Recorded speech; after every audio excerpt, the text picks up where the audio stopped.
In this video, we'll look at introducing vectors. So a vector is a quantity that has both magnitude and direction. When we speak about magnitude, we just mean size.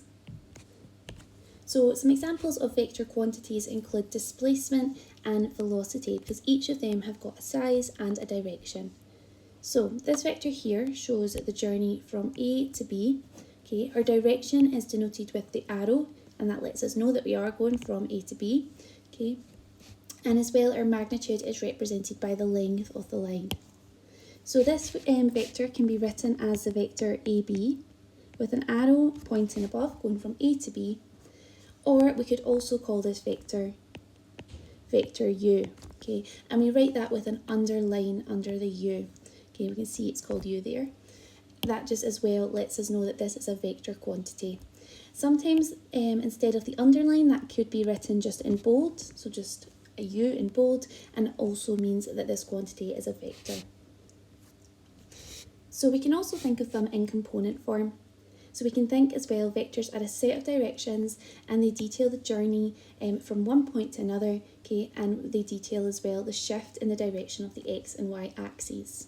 So the directions are often shown in component form and can be referred to as column vectors. So vector U here is a column vector. We've got our x component and we have our y component. So our x component shows how far have we moved in the x direction from starting point to finish, and y shows how far have we moved up or down in the y direction. So for the following vectors below, we're going to write them as column vectors. So our first vector is our vector A to B. Okay, and when we are writing them, we are going to use a long set of brackets, and inside we'll put our x and our y component. So if we look at the first one, we're starting down at A, and our vector goes all the way up to B. So start at A and it goes to B. So from our starting point, we want to say how far have we moved in the x direction, and we can see here we have moved 3 places in the x direction. So our x component is 3. And then we want to say how far have we moved in the y direction. So again, we've moved up 3 places in the y direction to go from A to B. So that gives us our y component of 3 as well. So AB is the vector 3, 3, and that would be our vector as a column vector. Our next vector is vector C. Okay, so again, we're going to look at the direction first of all, and we can see it starts, goes along, and it finishes here. So from its starting point, we're going to check how far has it been moved in the x direction. So we can see again, it has moved 3 along, okay, from start to finish. So that gives us our x component of 3. And then we want to see how far has it moved in the y direction. So this time we have moved 2 boxes. Okay, but it's important to note that we have moved down the way. So we've moved down in our y direction. To represent that, we're going to use a negative to say that we have moved down 2 places. So that gives us the vector 3, negative 2. Okay, our next vector D, just from looking at it, we can see straight away that we have a vertical line. Okay, so first thing we're going to do again, so we're starting, finishing, we're going to look at our starting point and say how far has that vector moved in the x direction. Well, we can see that it has not moved in the x direction at all. Okay, so there's been no movement or displacement in the x direction. So for our x component, we will put a 0 to show that there's been no movement. For our y direction, okay, we can see that we have moved down 4 boxes, again moving down, so we're going to represent that by negative 4. Okay, our final vector then is the vector FE. Okay, so your vectors won't always be in alphabetical order. What you need to look at is the direction. So we can see this vector starts at F and it travels down and it ends at E. So it's a journey from F to E. So when we're calling it or naming our vector, we're going to call it vector FE. So again, let's look at our movement here. So from starting point at F, we can see that we have moved back 3 places in the x direction. Okay, so again, from start to finish, we've moved 3 places to the left. So that is going to be a negative 3 that we use as our x component to show that movement, the direction of that movement. Then if we look at our y direction, we can see that we have moved 1 place. So we've 1 place down in the y direction. So that gives us our components, negative 3, negative 1.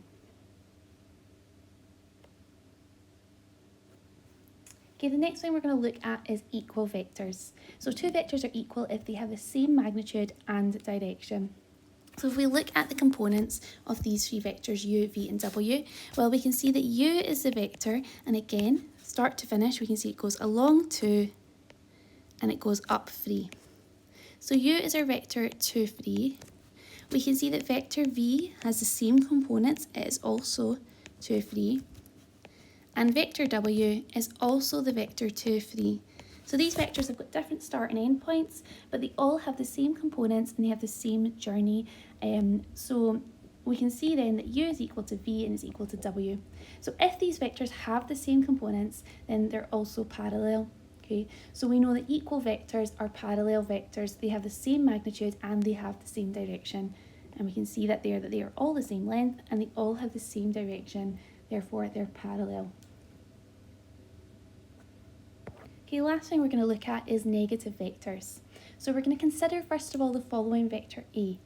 So we're showing it right now as a directed line segment. We are going to write it as a column vector. So vector A. Okay, again, let's go from the start point, which is down here, and say how far has it moved along the x direction. Okay, it's moved 3 in the positive direction. Now we're going to say how far up or down has it moved in the y direction. Well, we can see that it has moved 2 up. So this is our vector 3, 2. Now we're going to consider the vector negative a. So our vector negative a, we're going to imagine multiplying a, both components in a by negative 1 to get this vector negative a. So multiplying both by negative, we get negative 3, negative 2. Okay, if we now draw the vector negative a, so to draw a vector, we're going to pick any point, doesn't really matter where, and I'm going to make this my starting point. Now what we need to do from the starting point is we need to follow the components to see what direction we're going in. So from the starting point, we can see we have to go minus 3 in the x direction, so that means going back 3 in the x direction. Oh. And it also means we have to go down 2 in the y direction. So we're going back 3, we're going down 2, and that takes us to our end point. Okay, now we can join up those lines with a straight line. Okay, and we can add in our direction. So remember, we started at the top and we ended up at the bottom, so our direction is like so. That is our vector negative a. We also need to name our vector. And I'll get rid of my blue guidelines there just now. Okay, so looking at the vector negative a, straight away we can see that it is the same size as the vector a. Okay, so our size has not changed.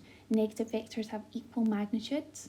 Okay, but the only difference is our direction. So there was our vector a, and it sloped upwards, and our vector negative a has got the opposite direction. It slopes downwards. So negative vectors have got the same magnitudes but opposite directions. Okay, that takes us to the end then of our Introducing Vectors video.